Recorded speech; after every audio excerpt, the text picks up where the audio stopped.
ஆண்டவராகிய இயேசுவின் நாமத்தினாலே இந்த விடுதலை தேடல் நிகழ்ச்சிக்கு உங்களை வரவேற்கிறேன். தொடர்ந்து நாம் பரிசுத்த ஆவியானவரை குறித்து கற்றுக்கொண்டிருக்கிறோம். குறிப்பாக கடந்த எபிசோடிலிருந்து பரிசுத்த ஆவியானவரின் வல்லமை, the power of the Holy Spirit. இந்த வல்லமை அப்படின்னா நம்ம பல காரியங்கள் இன்றைக்கி சபை நமக்கு போதித்து இருக்கிறது. இது எல்லாம் தவறு என்று சொல்லவில்லை, ஆனால் பிரதானமான சில காரியங்களை நாம் தவற விட்டு விட்டோமோ அப்படிங்கிற நோக்கத்தோடு சில காரியத்தை ஷேர் பண்ணலான்னு ஆசைப்படுறேன்.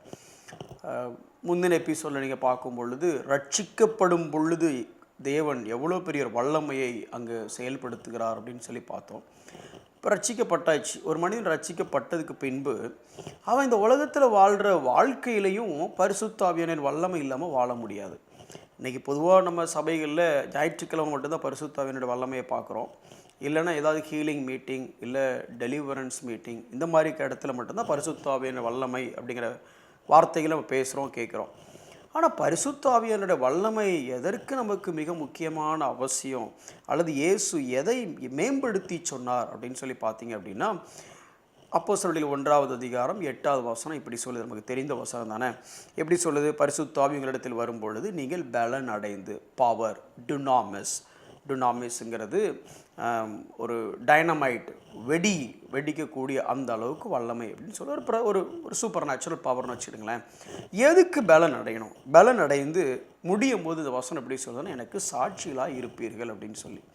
சாட்சிகளாக இருப்பீர்கள்னா என்ன? அதை மட்டும் கொஞ்சம் யோசிக்கலாம். இந்த ஒரு இடத்துல மட்டும் இல்லை, ஈவன் லூக்கா 24வது அதிகாரம் 49வது வசனத்தில் பார்க்கும்போது கூட அங்கே எப்படி சொல்லியிருக்கு? ஆண்டவர் சொன்னது, என் பிதா வாக்குத்தத்தம் பண்ணினதை இதோ நான் உங்களுக்கு அனுப்புகிறேன், நீங்களோ உன்னதத்தில் இருந்து வரும் பலனால். இதுவும் பரிசுத்த ஆவியானவரை பற்றி சொல்லியிருக்கு.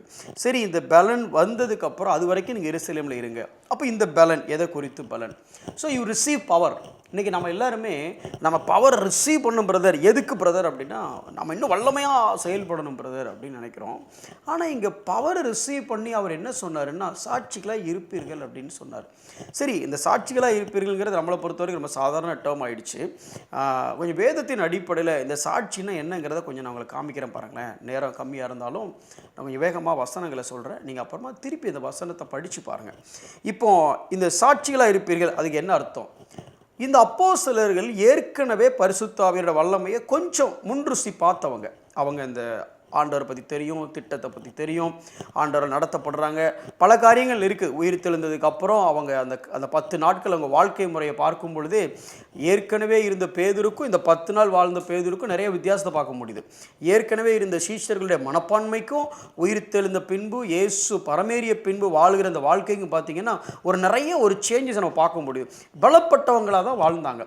ஆனாலும் இந்த பரிசுத்த ஆவியானவர் இன்ட்வெல்லிங் அவங்களுக்குள்ள வாசம் பண்ணுகிற அந்த நாட்களுக்காக வெயிட் பண்ணிட்டு இருக்கிறாங்க. அப்போ வெயிட் பண்ணும் பொழுது தான் இப்போ அப்படி வெயிட் பண்ணி இந்த பரிசுத்த ஆவியானவர் உனக்குள்ள வந்ததுக்கு அப்புறம் நீ என்னவா இருவ அப்படின்னு சொல்லும்போது சாட்சியா இருப்ப அப்படின்னு சொல்லுது. இந்த சாட்சிங்கிற வார்த்தைக்கு அவங்க பயன்படுத்தியிருக்கிற கிரேக்க பதம் மார்டோஸ் அப்படிங்கிற ஒரு கிரேக்க பதத்தை பயன்படுத்தியிருக்கிறாங்க. அது ரொம்ப சிம்பிள். ஆங்கிலத்தில் மார்டியர் அப்படின்னு வருதுல ஒரு வார்த்தை, இரத்த சாட்சிங்கிறதுக்கு ஒரு வார்த்தையை நம்ம பயன்படுத்துகிறோம், மார்டியர்னு சொல்லி. இந்த வார்த்தை தான் சாட்சி. அப்படிங்க இந்த சாட்சியின் பக்கத்தில் பிராக்கெட்டில் ரத்த சாட்சியாக இருப்பீர்களோட போட்டுக்கலாம், அவங்களுக்கு புரியுறதுக்காக சொல்கிறேன். மார்டோஸ் அப்படிங்கிற வார்த்தை மார்டியர், சாட்சிங்கிற வார்த்தை ரத்த சாட்சியை ஒப்பிட்டு எழுதப்பட்ட வார்த்தை, மூல வார்த்தை அப்படிதான் இருக்குது. சரி, என்ன மாதிரி சாட்சி? இந்த சாட்சின்னு வரும்போது 2 காரியம் இருக்குது. நான் வேதத்தை காமிக்கிறேன். முதல்ல முன்னுரையாக நான் உங்களுக்கு சொல்லிடுறேன் பாருங்களேன். ஒன்று என்னென்னா, நிறைய விஷயங்களை நான் தெரிந்து வைத்திருக்கிறேன், நிறைய இன்ஃபர்மேஷன் நாலேஜ் எனக்கு இருக்குது, அதனால் அந்த தகவல்களை நான் உங்களுக்கு சாட்சியாக கொடுக்க முடியும் அப்படிங்கிறது ஒரு சாட்சி. எனக்கு நிறைய தெரியும், தெரிந்த விஷயம் என்னில் கண்டும் என்னில் கேட்டும். சீஷர்கள் இயேசுகிட்ட பார்த்தது, இயேசுகிட்ட கேட்டது, இயேசு சொன்னதை அவங்க கேட்டது, இயேசு செய்கையை பார்த்தது, இதனால் அவங்க நிறைய தெரிஞ்சிருந்துச்சு. இதை சொல்கிறது ஒரு வகையான சாட்சி. இன்னொன்று என்ன சாட்சின்னா, சாட்சிங்கிறது ஒரு ஆள், ஒரு நபர். ஃபார் எக்ஸாம்பிள், நீங்கள் அப்போஸ்தலர்கள் 22வது அதிகாரம் 20வது வசனத்தை பார்த்தீங்கன்னா, பவுல் சொல்லும் பொழுது உம்முடைய சாட்சியாகிய ஸ்தேவானுடைய ரத்தம் அப்படின்னு எழுதுறாரு. அப்போ இங்கே சாட்சின்னு சொல்லி ஏதோ செயலை சொல்லலை, அதாவது ஒரு நபரை சொல்லுது, சாட்சியாகிய ஸ்தேவான். அப்போ சாட்சிகளாக இருப்பீர்கள் அப்படின்னு சொல்லும் பொழுது, சாட்சின்னு சொல்லும்போது 2 காரியத்தை நீங்கள் புரிஞ்சுக்கணும். ஒன்று, என்னுடைய டூயிங், இன்னொன்று என்னுடைய பீயிங், அதாவது நான் என்ன செய்கிறேன் என்ன சொல்லுகிறேன் அதுவும் சாட்சி, நான் என்னவாக இருக்கிறேன் அப்படிங்கிறது சாட்சி. இன்றைக்கி நம்ம இந்த சேயிங் அதை மட்டும் எடுத்துக்கிட்டோம்ல, நம்மளால் சாட்சி சொல்ல முடியும், ஆனால் இயேசுவுக்கு நான் சாட்சின்னு மற்றவங்க என்ன பார்த்து சொல்ல முடியுமா அப்படிங்கிறது தான் முக்கியம். இங்கே பரிசுத்தாவினுடைய பலன் எதற்கு அப்படின்னா நம்மை சாட்சியாக ஆக்குவதற்கு. இப்போது அப்படி இயேசு விட்டே போயிட்டு இந்த சாட்சின்னு என்ன நீங்கள் கொஞ்சம் சொல்லுங்கள் அப்படின்னு கேட்டால் அவர் உடனே மத்தேயு 18வது அதிகாரம் 16வது வசனத்தில் என்ன சொல்லியிருக்கு அப்படின்னா, இங்கே பாரு, உனக்கும் பிரதருக்கும் ஒரு பிரச்சனை வந்துச்சுன்னா நீ சொல்லி கேட்கலன்னா 2 பேரை கூட்டிட்டு போய் சேர்ந்து பேச சொல்லு. அப்போ சொல்லும் பொழுது 2-3 சாட்சினாலே அப்படின்னு சொல்கிறேன். அப்போ நீ மட்டும் தப்புன்னு சொல்ல, அந்த இவங்களுக்கு இருந்த அறிவை வச்சு தப்பு தானே போய் சொல்லுங்க அப்படிங்கிறாரு. ஆனால் அதே இது லூக்கா 24வது அதிகாரம் 45வது வசனத்தை பார்த்தீங்க அப்படின்னா, நீங்கள் இவைகளுக்கு சாட்சிகளாக இருக்கிறீர்கள் அப்படின்னு சொல்லி 48வது வசனத்தில் வருது. அந்த தொடர்ந்து பேசிக்காக என்னென்னா, நான் சொன்ன காரியம் செய்கிற காரியம் இதுக்கெல்லாம் நீங்கள் சாட்சிகளாக இருப்பீர்கள் அப்படின்னு சொல்கிறாரு. இன்னும் அப்போஸ்தலருடைய 26வது அதிகாரம் 16வது வசனத்தில் பவுல் தன்னோடு தேவன் பேசி அந்த தரிசனத்தின் காரியங்களை சொல்லும் பொழுது பவுல் என்ன சொல்கிறாரு பாருங்களேன், உன்னை ஊழியக்காரனாகவும் சாட்சியாகவும் ஏற்படுத்துவதற்காக. இப்போ பொதுவாக சாட்சின்னா 2 காரியம். ஒன்று, நான் எனக்கு தெரிந்தவைகளை, கண்டவைகளை, நான் அனுபவித்தவைகளை, நான் பார்த்தவைகளை சாட்சியாக சொல்லுவது. 2, நானே ஒரு சாட்சியாக இருப்பது. அதை எங்கே பார்க்கலாம், விளக்கமாக பார்க்கணும். வெளிப்படுத்துதலுக்கு வந்தீங்க அப்படின்னா வெளிப்படுத்தல் 2வது அதிகாரம் 13வது வசனத்தில் இப்படி ஒரு வரி வருது. எப்படி, எனக்கு உண்மையுள்ள சாட்சியான அந்திப்பா என்பவன் கொல்லப்பட்ட நாட்களிலும். இங்கே சாட்சியாக ஒரு மனுஷன் சாகுறான். இதை நீங்கள் ஆங்கிலத்தில் பார்த்தீங்க அப்படின்னா சாட்சியாக விட்னஸ் அப்படின்னு பயன்படுத்த வேண்டிய இடத்துல மார்ட்டியர் அப்படிங்கிற வார்த்தையை பயன்படுத்தியிருக்கிறாங்க. அதாவது சாட்சின்னு சொல்ல வேண்டிய இடத்துல இரத்த சாட்சிங்கிற வார்த்தையை பயன்படுத்தியிருக்கிறாங்க. வெளிப்படுத்தல் 1:5 பார்த்தீங்கன்னா உண்மையுள்ள சாட்சியாகிய இயேசு கிறிஸ்துவை பற்றி சொல்லியிருக்கு. இயேசு கிறிஸ்துங்கிற பர்சனை உண்மையுள்ள சாட்சின்னு சொல்லுது. இன்னும் வெளிப்படுத்தல் 3:14 பார்த்தீங்க அப்படின்னா இயேசுவையே உண்மையும் சத்தியமும் உள்ள சாட்சி. அப்படின்னா என்ன, பிதாவை பார்க்கணும் ஆண்டவரே அப்படின்னா என்னை பார்த்தா உனக்கு போதும்பா. அப்புறம் பிதா என்ன செய்வார், நான் செய்கிறது தான் பிதா செய்வார். பிதா என்ன பேசுவார், நான் பேசுகிறது தான் பிதா பேசுவார். அப்புறம் நீங்கள் எதுக்கு வந்தீங்க, நான் பிதாவை குறித்து சாட்சி கொடுக்க வந்தேன். ஆண்டவரே எனக்கு புரியல, இதுதான் சாட்சி, என்ன பாரு. பர்ஃபெக்டாக சாட்சி அப்படின்னா என்ன பாரு. அதே வார்த்தை தான் நமக்கும் சேர்த்து பயன்படுத்துகிறேன்.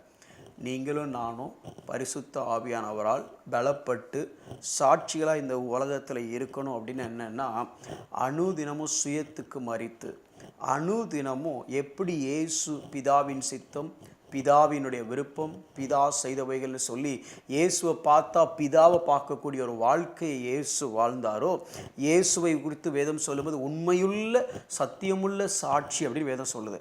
அவரை மாதிரி எப்படி பிதாவுக்கு அவர் இருந்தாரோ அதே போல் நாம் இயேசுவுக்கு இங்கே வாழ்கிற ஒரு வாழ்க்கை தான் சாட்சி உள்ள வாழ்க்கை. இதற்கு நமக்கு பரிசுத்த ஆவியானவரின் பலன் தேவை. இதுக்கு தாங்க பவர் தேவை.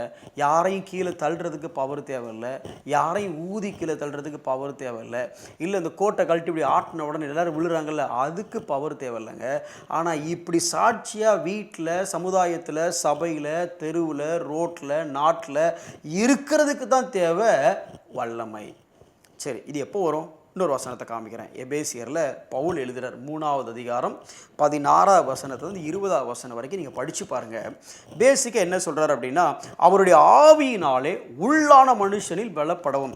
நல்லா பார்த்து கவனித்து பார்த்தீங்களா, இந்த பவர் வெளியில் வேலை செய்யலை, உள்ளே தான் வேலை செய்யுது. நான் சொல்கிறது உங்களுக்கு புரியும் நினைக்கிறேன். அதை படித்து பாருங்கள். உள்ளான மனுஷனில் நீ பலப்படுவேன் இருக்கு. அப்போது பரிசுத்த ஆவியனோட வல்லமை வெளியில் காமிக்கிறதுக்கு ஓகே பரவாயில்ல, ஆனால் உள்ளான மனுஷன் தான் பலப்படணும். உள்ளுக்குள்ளே இருக்கிற மனுஷன் ஸ்ட்ராங் ஆகிறது தான் பரிசுத்த ஆவியின் வல்லமை. எப்போ ஸ்ட்ராங் ஆவானா அப்படின்னா, கிறிஸ்துவனுடைய அன்பில் அவன் வேரூன்றி கிறிஸ்துவின் அன்பில் நிலை பெற்றவனாகி கிறிஸ்துவின் அன்பினுடைய அகலம், நீளம், ஆழத்தெல்லாம், உயரத்தெல்லாம் அவன் உணர்ந்து கிறிஸ்துவின் அன்பை, அந்த அறிவு கட்டாத அன்பை அவன் உணர்ந்து கொண்ட பின்பு அப்போ என்ன ஆகுது அப்படின்னு சொன்னால், நாம் நினைக்கிறதுக்கும் வேண்டிக் கொள்ளுவதற்கும் அதிகமாய் நமக்கு வெளியே கிரியை செய்கிற வல்லமையின்படி அல்ல, நமக்கு உள்ளே கிரியை செய்கிற வல்லமையின்படி இந்த ஆண்டவருடைய அன்பின் நீளம், இந்த இயேசுவினுடைய அன்பின் அகலம், ஆழம், உயரம், அவருடைய அன்பினுடைய வேர் ஊன்றி அவர் மேலே நான் நேசிக்க நேசிக்க நேசிக்க எனக்குள்ள வல்லமை வேலை செஞ்சுக்கிட்டே இருக்கு. யாரோ என் தலையில் கையை வச்சு ஜெபம் பண்ண உடனே எனக்குள்ள அப்படியே வல்லமை இறங்கி அதை பற்றி நான் பேச வரல. ஆனால் இங்கே என்ன சொல்லியிருக்கு அப்படின்னா, இந்த அன்பை நான் அறிந்து கொள்ள அறிந்து கொள்ள அறிந்து கொள்ள ஒரு வல்லமையில் நான் பலப்பட்டு என்ன ஆகிறேன்னா, நான் நினைக்கிறதுக்கும் வேண்டுகிறதற்கும் அதிகமாய் கிரியை எங்கே நடக்குதுன்னா வெளியில் இல்லை, சபையில் இல்லை. எங்கே நடக்குதுன்னா நமக்கு உள்ளே நடக்குது. எப்படி? நான் குமாரனுடைய சாயலுக்கு ஒப்பாய் நான் மாற விரும்புகிறேன். ஆட்டோமேட்டிக்காக அந்த அன்பு நிமித்தமாக சுயத்துக்கு சாக விரும்புகிறேன். நல்லா கவனிங்க, இரத்த சாட்சியாக மரிக்கிறது ஒரு வரம் அப்படின்னு சொல்லலாம். ஒரு தேவ பண்டிதர் அப்படி சொல்கிறார். ஆனால் அந்த வரம் ஒரு முறை தான் கிடைக்கும். ஏன்? 2வது முறை தேவைப்படாது. அதான் செத்து போயிட்டீங்களே. ஆனால் தினமும் சாட்சியாக வாழ்வதற்கு தினம் வல்லமை தேவைப்படுது. எதுக்கு வல்லமை தேவைப்படுது? நாம் பிசாசை ஓட்டுறதுக்கு வல்லமை தேவைப்படுதா, இல்லை நோயை குணமாக்குறதுக்கு வல்லமை தேவைப்படுதா? அதெல்லாம் இருக்கட்டும். ஆனால் அதை விட எல்லாத்துக்கும் ஒரு வல்லமை தேவைப்படுது. என்ன வல்லமைன்னா, சாட்சியாய் நாம் வாழுவதற்கு. இது பரிசுத்த ஆவியானவர் நமக்கு தரக்கூடிய மிகப்பெரிய பலம். நீங்கள் ஆண்டவருடைய வல்லமையை கேட்டிருக்கீங்களா? ஆண்டவருடைய வல்லமையை தாங்க. கூட பாடுமே, வல்லமை உண்டு உண்டுன்னு கையை தட்டுறோம். அதில் பொழிந்திடும் வல்லமைன்னு கையை தட்ட ஆரம்பித்து ட்ரம் அடிக்க ஆரம்பித்தோம் அப்படின்னா எல்லோரும் வல்லமையில் நிரம்பிடுறோம். ஆனால் அந்த கட்டடத்துட்டு வெளியில் போனோன்னா இது வெளியில் இறங்குற வல்லமை பிரதர், வல்லமையாக என்ன எனக்கும் தெரியல. ஆனால் உண்மையிலே வல்லமைங்கிறது என்ன தெரியுமா? என் கன்னத்தில் ஒருத்தர் ஓங்கி அடித்த உடனே அடுத்து பதிலுக்கு அடிக்கிறது எனக்கு வல்லமை ரொம்ப தேவையில்லை. ஆனால் அடித்தவனை மன்னிக்கிறதுக்கும் அவனை நேசிக்கிறதுக்கும் எனக்கு மிகப்பெரிய வல்லமை தேவைப்படுது. அந்த வல்லமை வெளியில் தேவைப்படுற வல்லமை இல்லை, உள்ளான மனுஷன் பலப்படுகிற அந்த வல்லமை. அந்த வல்லமை உங்களுக்கு வேலை செய்தா? உள்ளான மனுஷன் பலப்படுகிறாரா? அவரோட அன்பை அறிந்தது நிமித்தமாக செல்ஃப் டினையல் லைஃப் வாழ ஆரம்பிச்சிட்டிங்களா? பரிசுத்த ஆவியானவர் உங்களுக்குள்ள வர வர வர அந்த வல்லமை பெருக பெருக பெருக அப்படியே சுயத்தை வெறுத்து வெறுத்து தேவனை இன்னும் அதிகமாக நேசித்து தேவனுக்கு ஒத்த, தேவனுடைய சாயலுக்கு ஒத்த ஒரு வாழ்க்கை வாழ ஆரம்பிச்சிட்டிங்களா? அந்த சாயல் உங்களுக்குள்ள தெரிய ஆரம்பிக்குதா? Nearness is likeness. ஆண்டவரை நெருங்க நெருங்க நெருங்க இந்த வல்லமை உங்களை உந்தி தள்ள தள்ள தள்ள அவர் பக்கத்தில் நெருங்கி நெருங்கி அவரை போலவே மாற ஆரம்பிச்சிட்டிங்களா? வல்லமை வேலை செய்துன்னு அர்த்தம். அப்படி எதுவுமே நடக்கலை பிரதர். சர்ச்சுக்கு போகும்போது நல்லா கூஸ் பம்ப்ஸ் வருது, மெய்சிலிருந்து கைத்தட்டி கத்தி பாடுறேன் பிரதர், ஆனால் வாழ்க்கை அப்படியே தான் இருக்குன்னா பிரதர் சிஸ்டர் எங்கேயோ தப்பு நடக்குது. யோசிங்க. இந்த வல்லமை உள்ளான மனிதனை பலப்படுத்துவதற்காக, சாட்சியாய் வாழ வைப்பதற்காக. அந்த வல்லமை கேட்டு அந்த வல்லமை அனுபவித்து சாட்சியில் வாழ்க்கை வாழ்வோம். கண்களை மூடி நாம் ஜெபிப்போம். அன்புள்ள ஆண்டவரே, பரிசுத்த ஆவியானவரே, உங்களுடைய வல்லமை உள்ளான மனுஷனில் நாங்கள் பலப்படவும், கிரியை உள்ளான மனுஷனில் நாங்கள் வேண்டிக் கொள்வதற்கும் நாங்கள் நினைப்பதற்கும் அதிகமான வல்லமையாய் உள்ளுக்குள்ளே கிரியை நடக்க உதவி செய்யுங்க. உங்களுடைய அன்பின் ஆழம் அகலம் இதெல்லாம் உணர்ந்து ஆண்டவரே, நாங்கள் இன்னும் சாட்சியுள்ள வாழ்க்கையில் சுயத்துக்கு தினம் தினம் சாகிற இரத்த சாட்சியான ஒரு வாழ்க்கை ஒவ்வொரு நாளும் வாழ உதவி செய்யுங்க.